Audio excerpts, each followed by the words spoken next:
Gravar.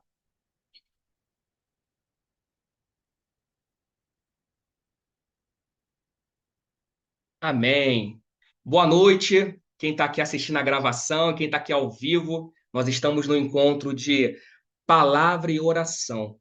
E nesse primeiro momento, meus irmãos, eu quero trazer para vocês uma palavra. Se você quiser me acompanhar, abra sua Bíblia em Lucas, capítulo 24, verso 13. Ok? Lucas 24, verso 13. Essa palavra, ela tem como objetivo, um objetivo muito claro. Nós vamos ler uma passagem que, a partir dela, eu quero falar sobre a importância da partilha e da conversa, e como isso nos ajuda a fazer uma releitura da vida. Reino de Deus é um reino de amigos e amigas. Reino de Deus é um reino de conversa, de interação, de partilha. E como isso pode ajudar a gente na releitura da vida. Amém? Lucas, capítulo 24, verso 13. Acompanhe aí onde você estiver, com seu caderninho, anote. Diz assim a palavra do Senhor. Amém? Naquele mesmo dia, dois deles estavam indo para um povoado chamado Emaús, a 11 quilômetros de Jerusalém. No caminho, conversavam a respeito de tudo o que havia acontecido. Enquanto conversavam e discutiam, o próprio Jesus se aproximou e começou a caminhar com eles, mas os olhos deles foram impedidos de reconhecê-lo. Verso 17.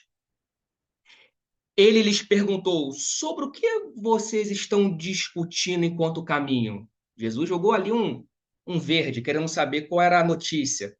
Eles pararam com o rosto triste. Um deles, chamando Cleopas, perguntou-lhe: você é o único visitante em Jerusalém que não sabe das coisas que ali aconteceram nestes dias? Jesus: que coisas? Perguntou ele. O que aconteceu com Jesus de Nazaré? Respondeu um deles. E aí começou a dar todas as notícias para Jesus do que havia acontecido com Jesus. Olha que coisa, hein? Ele era um profeta, poderoso em palavras, em obras diante de Deus e de todo o povo. Os chefes dos sacerdotes e as nossas autoridades o entregaram para ser condenado à morte e o crucificaram. Verso 21 do capítulo 24 de Lucas. E nós esperávamos que era ele que ia trazer a redenção a Israel. Guardem isso. E hoje, já é o terceiro dia desde que tudo isso aconteceu. Algumas das mulheres entre nós nos deram um susto hoje. Foram de manhã bem cedo ao sepulcro e não acharam o corpo dele. Voltaram e nos contaram ter tido uma visão de anjos que disseram que ele está vivo. Verso 24. Alguns dos nossos companheiros foram ao sepulcro e o encontraram, e encontraram tudo exatamente como as mulheres tinham dito, mas não viram Jesus. Verso 25. Então Jesus disse: como vocês custam a entender e como demoram a crer em tudo que os profetas falaram! Exclamação. Jesus aqui dá um sacode neles. Verso 26.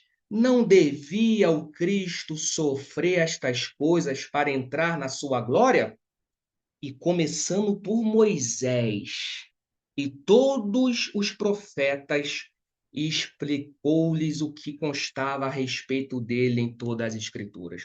Vamos parar aqui no verso 26, para que a gente possa, em cima dessa palavra, trazer a nossa meditação, a nossa partilha. Deixa eu antes trazer aqui um resumo. O que nós acabamos de ler? Qual foi o contexto aqui que a gente leu, tá? Essa história que nós acabamos de ler é aquela famosa história de Jesus com os dois discípulos do caminho de Emaús. A história ela acontece justamente no domingo da ressurreição, no mesmo dia em que algumas mulheres haviam encontrado o túmulo vazio. Dois discípulos de Jesus, um chamado aqui Cleopas e o outro sem nome, né, colocado na Bíblia, Eles estavam a caminho da aldeia de Emaús, que ficava a cerca de uns 11 quilômetros de Jerusalém. Então, eles estavam saindo de Jerusalém, desolados com a morte de Jesus, pegaram sua sacolinha, o seu banquinho e voltaram para Emaús, para casa. Eles estavam tristes, abatidos, confusos, refletindo sobre tudo que tinha acontecido, a prisão de Jesus, a crucificação, a morte de Jesus. Eles estavam em um luto, desolados. Por quê? Especificamente, esses discípulos, meus irmãos e minhas irmãs, eles esperavam que Jesus, você viu aqui no verso 21, nós esperávamos que era ele, Jesus, que ia trazer a redenção a Israel. Ou seja, eles tinham como projeção, como expectativa, que Jesus fosse o libertador político de Israel. O Messias que traria a redenção política, a libertação do domínio romano. Então, o foco deles estava em uma ação de Jesus no mundo terreno. No entanto, quando eles veem Jesus morrendo como um criminoso na cruz, todo esse sonho, essa projeção veio por água abaixo, eles foram destruídos, eles estavam desiludidos, essa é a palavra. Como quem havia depositado toda a sua esperança em algo que não aconteceu como eles esperavam. Percebe? Aí é nesse contexto que Jesus se aproxima. E é muito interessante, porque Jesus começa a conversar com eles. O Jesus ressuscitado se aproximou e começou a andar com eles. Só que os seus olhos, os olhos desses discípulos, estavam impedidos de reconhecer Jesus. Eles não perceberam que aquele homem era o próprio Cristo crucificado que havia sido ressuscitado. Aí é nesse contexto que a gente leu cada verso aqui. E é interessante porque Jesus ele pergunta: vem cá, o que vocês estão discutindo? Interessante, né? Jesus sabia o que eles estavam discutindo, Jesus sabia o que tinha acontecido, porque Jesus estava ali. Mas ele quer saber. Me fala aí, de que vocês estão lamentando? Gente, aqui tem algo muito interessante. Esse verso que nós lemos, e eu quero trazer aqui a atenção dentro desse contexto para vocês, do verso de número 18.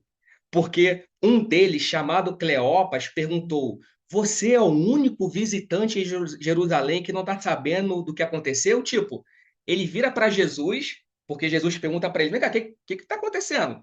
Por que vocês estão tristes? Aí eles dizem: Vocês estão brincando. Vocês. Tu estava onde? Que tu não sabe, só se fala disso. Viralizou. Jesus morreu e acabou. Aí Jesus, no verso 19, me conta mais. Que coisas? Perguntou Jesus. Olha a sutileza de Jesus. Meus irmãos, minhas irmãs, esse Jesus que fala, que coisas? Me conta.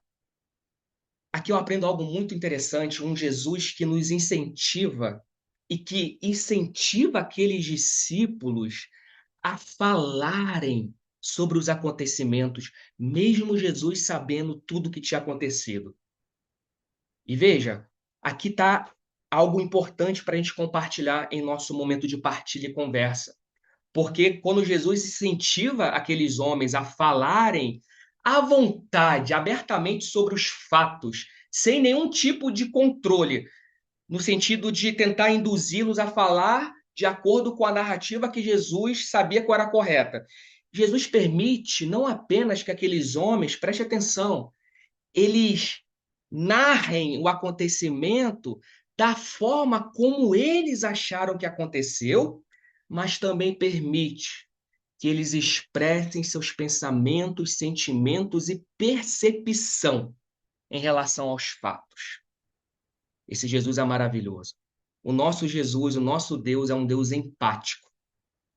Ele sabe do fim desde o começo, mas ele não atravessa a nossa singularidade. O que eu quero dizer com isso? Jesus, ele tem um jeito tão lindo de tratar com a gente. Cá entre nós, ele poderia chegar chegando, né? Dizendo: Ô, seus marmanjos, que estão chorando aí? Aqui, ó, eu ressuscitei, larga de chorar. Homem não chora, sai fora e vem. Não. ele, ué, por que vocês estão chorando? Me contem. Ele quer saber o motivo, ele quer entender o prisma daqueles discípulos. Alguns podem ver nisso uma atitude terapêutica. Eu concordo. Tem terapia aqui. Alguns podem ver nisso uma pedagogia. Eu concordo também. Tem. Mas eu vejo aqui, sabe o quê? Nessa atitude de Jesus de perguntar, mesmo sabendo de tudo, é o mais puro exercício de amizade, de amigos. Jesus está se importando com os discípulos, se colocando dentro de uma situação que era angustiante para aqueles discípulos e querendo saber o que esta situação está causando em vocês. O que está causando? Me conta, onde está a sua dor?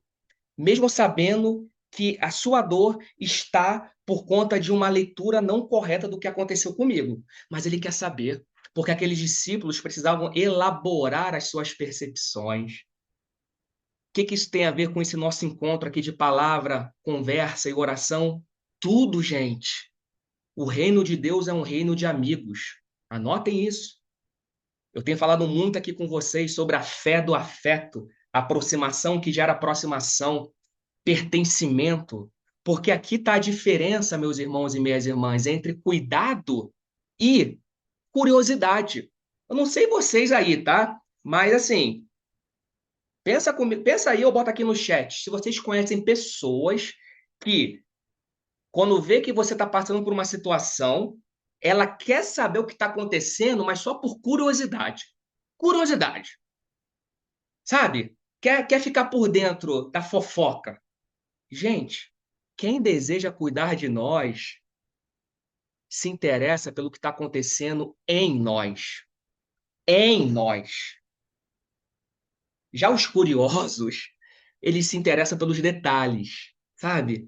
Querem saber os detalhes do que aconteceu. Nós fizemos ali o formulário do pedido de oração e é tão lindo, porque vocês colocaram ali cada coisa sagrada.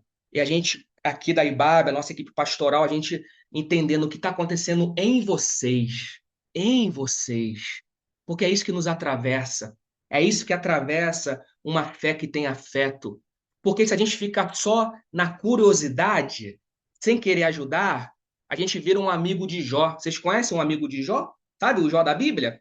Que Jó, quando ele estava lá, literalmente vivendo o pão que o diabo amassou, os amigos de Jó ficavam olhando assim, ih, tá passando por isso porque com certeza não deu o dízimo, com certeza está em pecado, alguma coisa está acontecendo. Ou seja, eles associavam a calamidade de Jó a alguma postura que Jó tinha feito. Curiosidade. Só queriam o quê? Colocar ali uma curiosidade, não queriam ajudar. Mas quem é discípulo de Jesus se aproxima como Jesus se aproximou e pergunta: o que está acontecendo? Eu quero entender. Eu quero saber, eu quero partilhar com você, porque partilhar, meus irmãos, nossos pensamentos, nossos sentimentos, nossas percepções, veja, eu sei que é um grande risco, e eu estou aqui para dizer que é necessário, inclusive, a gente correr esse risco de falar das nossas dores, das nossas dúvidas, das nossas desilusões e até saudades para um irmão e para uma irmã. Há um risco da gente ser mal interpretado, de ter nossa situação, sabe, exposta no ventilador. Você fala, poxa, pastor Bruno, eu confiei tanto naquele irmão, contei para ele o que estava acontecendo, ele fez igual o amigo de Jó, jogou no ventilador que eu estava em pecado e é por isso que eu estava vivendo aquilo, ou desdenhou, ah, isso não é nada, para de chorar, ou, ah, se fosse comigo eu agia diferente. Não. Com Jesus eu aprendo uma fé que se aproxima e respeita o time, o tempo, o contexto da pessoa. O mesmo Jesus que, quando Lázaro morreu e ele chegou e encontrou as pessoas chorando a morte de Lázaro, a Bíblia fala que ele também chorou. É o menor versículo da Bíblia. E Jesus chorou. Jesus chora a morte de Lázaro, mesmo sabendo. Olha que lindo isso. Jesus chora a morte de Lázaro, mesmo sabendo que Lázaro seria ressuscitado. Já parou para pensar nisso? Ele não poderia também ali desdenhar? Ô, mulher, o pessoal tá chorando de bobeira, eu vou ressuscitar. Não, ele chora com os que choravam, porque para Jesus, anota aí, se quiser compartilhar nos stories, marca lá e vai online. Para Jesus, Toda dor importa. Toda dor é sagrada e por isso que ele foi experimentado em todo tipo de dor. Ele compadece de nós, ele sentiu essa dor, ele está aqui para nos ajudar. Não há dor humana que Jesus não acolha e não ouça, porque para ele toda dor importa. Toda dor importa. Eu sei que há um risco nessa nossa atitude de compartilhar nossas dores, mas eu quero aqui nesse movimento nosso de IBAB Online, a gente criar um ambiente seguro, para que a gente possa ter um ambiente seguro para compartilhar nossas dores, seja num pedido de oração, seja em conversas que nós teremos, porque é necessário, isso é reino de Deus. Isso é reino de Deus. E veja, partilhar não é só arriscado para quem fala. Como falei, há o risco da pessoa usar isso e jogar no ventilador. Mas veja, o problema não está em compartilhar, o problema está em quem não sabe usar aquilo que você compartilhou. O erro está na pessoa. Há também uma questão que a gente precisa entender nessa dinâmica de compartilhamento, de partilha, que é o seguinte: tem o que compartilha e tem o que ouve. Quem ouve outras pessoas partilharem suas questões também pode ser levado para situações não resolvidas dentro de si. Sabe? Quando você ouve alguém falando, aquilo mexe com você e Deus sonda teu coração e você vê, caramba, tem alguma coisa aqui em mim ainda que precisa ser resolvida. E geralmente a forma como a gente reage diante da dor de alguém pode mostrar uma dor que nós temos dentro de nós. Quando a gente julga, quando a gente quer impor nosso pensamento, quando a gente quer desdenhar a dor do outro. Então a partilha é uma dinâmica bilateral aos que falam e aos que ouvem. E nessa dinâmica, sabe o que acontece? O Espírito Santo ele age. É difícil se expor, mas a gente precisa ter esse cuidado de entender que nós estamos em Cristo. E se estamos em Cristo, nós estamos em um ambiente seguro para compartilhar. E nessa dinâmica, meus irmãos e minhas irmãs, é muito lindo, Ibada Online, porque quando você partilha, aqueles homens começaram a falar sobre o que havia acontecido em Jerusalém com Jesus, do ponto de vista deles, tá bom? Mas dali, enquanto eles estão falando, poxa, ele era um profeta, poderoso em palavras. A gente esperava que ele fosse o nosso redentor de Israel. Já faz 3 dias que ele morreu. Enquanto eles estão conversando, eles estão elaborando as suas percepções. Porque nessa dinâmica da mesa, do compartilhar, a gente consegue fazer uma releitura dos fatos que aconteceram em nossa vida. É uma mistura, é terapêutico, é pedagógico, mas também é milagre. Há uma ressignificação. Veja, os fatos são um, tá ali, mas cada fato ele tem possíveis múltiplas interpretações. Em Jesus, a gente aprende a olhar a vida pelo prisma da graça. A palavra de Deus fala que nós devemos olhar firmemente para Jesus, o autor e o consumador da nossa fé. Está lá em Hebreus. Olhar para Jesus é tê-lo como alvo. Só que quando você olha para Jesus, acontece uma coisa muito legal. Você olha para Jesus e, ao mesmo tempo, você passa a olhar através de Jesus. Anota essa também, porque aqui muda tudo. Quando você olha para Jesus, você passa a olhar através de Jesus. Então, Jesus é o seu alvo e, ao mesmo tempo, ele é a sua lente. Eu olho para Jesus e, ao olhar para ele, eu chego do jeito que eu sou, com minhas dúvidas, minhas ambiguidades, com as minhas leituras da vida, como aqueles discípulos, e ele não faz acepção. Vem, vinde a mim, como estás? Mas conforme eu vou conversando, orando, falando, eu começo a olhar para essas mesmas situações da minha vida que eu vivi, que eu estou colocando em Jesus. Eu passo a olhar para essas situações através de Jesus. Aí muda tudo. Estão entendendo? A mágica acontece, que não é mágica, na verdade é a dinâmica do Espírito Santo. Eu lembro, por exemplo, estou vendo aqui cada um de vocês aí reagindo, meus irmãos, o Renan, Marcelo, Maria, Renata. Eu lembro de aquele episódio lá em Gênesis, vocês devem lembrar, quando José, filho de Jacó, que foi vendido como escravo por seus irmãos, jogado no poço, lembram disso? Veja, essa história de José, filho de Jacó, com toda aquela gama de ódio, inveja, traição, rejeição, que permeou, né, a relação com seus irmãos, mas em determinado momento da vida, ele precisou olhar para a sua história, para o seu acontecimento e ler a sua história com os olhos bons, pelo prisma da graça. E aí houve uma ressignificação. Lembra disso? Diz a Bíblia que quando teve grande fome no Egito, seus irmãos chegaram lá para pedir comida e ele era o rei, ele era o faraó.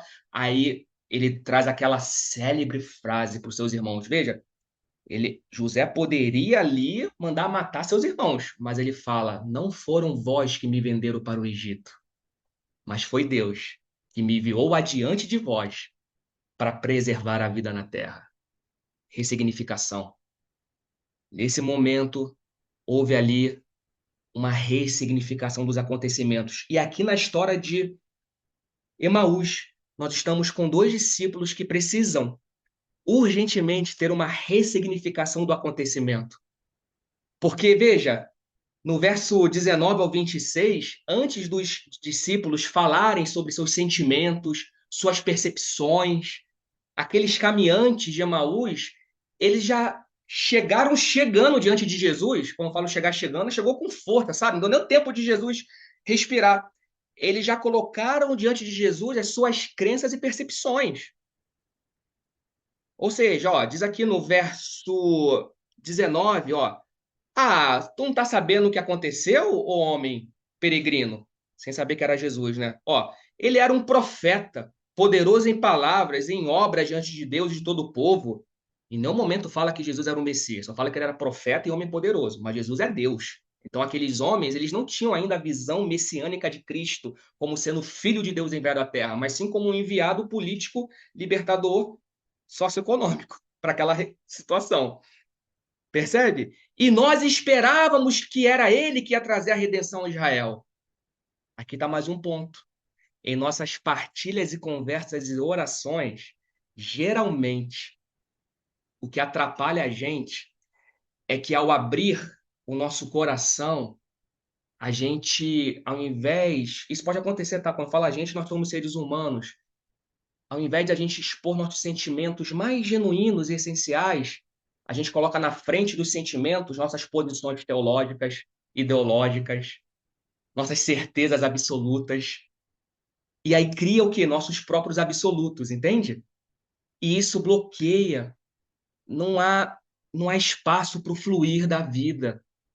É esse ponto. Aconteceu isso porque eu creio assim, por conta disso. Aqueles homens fizeram isso. Exatamente. Então, veja, o espaço da partilha e da conversa, há o espaço para que a gente possa colocar diante da mesa nossas percepções, mas colocá-las como sendo algo posto na mesa, para que venha o Espírito Santo e modele conforme ele desejar. Amém? É deixar Deus ser Deus. Se bem que Deus não precisa disso, mas para a gente entender, né? Deixa Deus ser Deus. Deixa ele trabalhar. A gente sempre tem um esquema pronto, né? Em que Deus tem que se encaixar. Ah, não, ó, era para ser o nosso redentor de Israel. Quer dizer, Deus tem que agir de acordo com a maneira como eu achava que ele tinha que agir, de acordo com a minha visão ideológica, teológica, política, o que for. Mas Deus não se encaixa nisso. Deus não se encaixota, gente. E o momento de partilha e de conversa é um momento propício para que os nossos corações possam ser umedecidos pela graça, umedecidos. Porque quando é umedecido, a gente tem humildade. Humildade vem daí, de humus, umedecido, para ser maleável, para que a gente possa estar sensível ao toque do outro e ao toque de Deus. Amém? Porque é aqui, nesse lugar, gente, chamado partilha, oração, conversa. Orar também é conversar uns com os outros. Isso também é oração. É nesse lugar que a gente percebe nossas certezas sendo modeladas de acordo com o prisma da graça de Deus. Aí acontece o que a gente leu aqui em Lucas 24, verso 26, que é a chave para aqueles discípulos desarmarem seus paradoxos ou seus paradigmas. Porque Jesus fala: não devia o Cristo sofrer tudo isso para entrar na sua glória? Jesus fala: vocês estão aí lamentando porque o Cristo morreu, mas não era isso que estava previsto? Vocês que estavam com a ideia errada acerca de Deus. Vocês que estavam esperando outra coisa.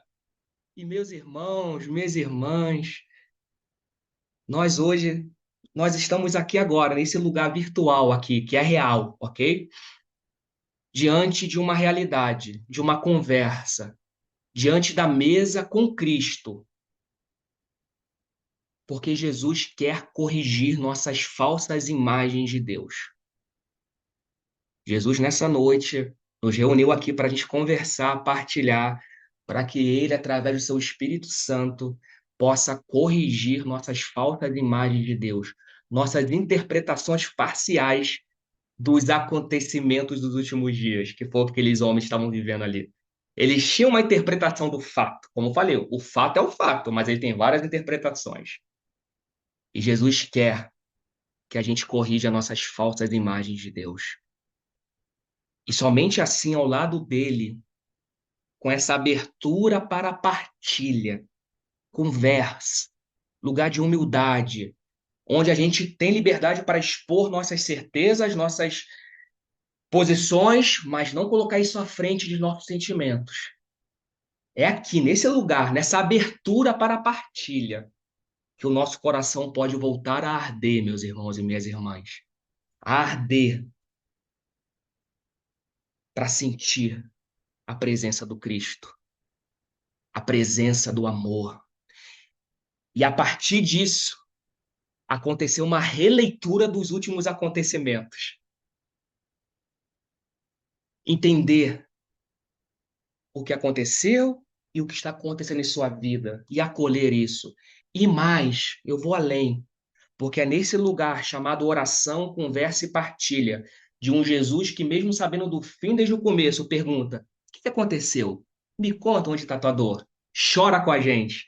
Ele traz ressignificação para os acontecimentos, mas também o amor dele é tão poderoso que até para aquilo que é impossível você ressignificar, porque eu sei que há coisas na vida que a gente não vai encontrar sentido, mas ainda assim você vai ser tomado pela paz de Deus que excede todo entendimento, e ele vai trazer um acolhimento incondicional daquilo que ainda na sua vida permanecerá sem sentido. Mas quem disse que precisa ter sentido para você ter paz? Basta ter a presença do Cristo.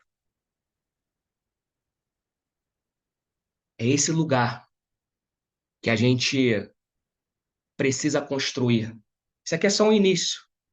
Um Jesus que pergunta: que coisa aconteceu? O que está acontecendo na sua vida? Fala, converse, converse com o outro e converse com a sua percepção, sem imposição, mas saiba que, para além da sua percepção, há o meu amor, que cobre uma multidão de pecados e que é como as águas do mar. Que você olha o mar, você vê uma coisa só, mas no fundo dele tem suas oscilações. Meus irmãos e minhas irmãs, a graça nos abraça. A graça nos abraça. Deus te acolhe com as suas dúvidas, com as suas ambiguidades. Ele tem paciência. E cabe a nós, como comunidade, como IBAB Online, termos paciência uns com os outros. Porque todos nós estamos nesse processo de aperfeiçoamento contínuo. Guarde isso. Se quiser também printar e anotar lá nos stories, marca lá o IBAB Online para que as pessoas possam saber. A graça te abraça. Nós temos oscilações, somos como esses discípulos no caminho de Emaús, às vezes decepcionados porque Deus não agiu conforme nós queríamos e tá tudo certo. O que a graça faz? Ela te abraça, porque o único que não tem sombra de variação é Ele. por ele não ter sombra de variação, é que ele nos abraça em nossas variações. Há lugar para nossas variações. Aí a gente fica, poxa, hoje acordei sem fé, hoje acordei desanimado. A graça te abraça, a graça te acolhe. Esteja rendido a esse amor, esteja rendido a esse toque do Senhor, que assim como no caminho de Emaús, ele se aproxima daqueles discípulos e faz questão de cutucar os discípulos para bota para fora. O que está acontecendo? Eu quero saber. E é isso que ele faz com a gente. Amém? Eu quero orar. Eu quero orar com você e por você. E eu quero que essa oração nossa, em cima dessa palavra, é o nosso primeiro momento de oração, ok? Depois vamos ter nossa oração pelos pedidos do formulário que a gente criou. Mas eu quero que você ore em cima de tudo que foi falado aqui. Reflita na sua oração o seguinte: deixa o Espírito Santo te sondar. Para você que de repente viveu situações em que pessoas queriam interpretar para você os acontecimentos da sua vida. Tipo os amigos de Jó, sabe? Que quando você expôs uma dor, a pessoa, ao invés de vir com cuidado, te feriu mais ainda, porque ficou tentando exigir respostas, encontrar causa e efeito. Cure-se disso. A graça não precisa de explicação. Eu brinco, eu falo aqui na igreja para os irmãos e para as irmãs. Não sei se todo mundo tem vó ou já teve vó. Eu falo que a graça tem cheiro de talco de vó. Sabe a avó quando você abraça tem aquele cheirinho de talco? Eu, quando era criança, eu caía, me machucava, minha avó me abraçava, eu sentia aquele cheirinho dela, na hora eu parava de chorar. Eu falo, a graça tem cheiro de talco de vó. Ela nos ama o suficiente para nos acolher e fazer a dor de um tombo desaparecer. Sinta esse cheiro desse talco de vó, que é a graça de Deus, te acolhendo. Outra coisa, na sua oração, você acredita que, de repente, uma explicação racional do que está acontecendo na sua vida é capaz de aliviar sua dor? Peça para Deus tirar isso de você, de verdade. Porque nem tudo tem que ter sentido, gente. Basta você saber, o Senhor está contigo, e isso basta, de verdade.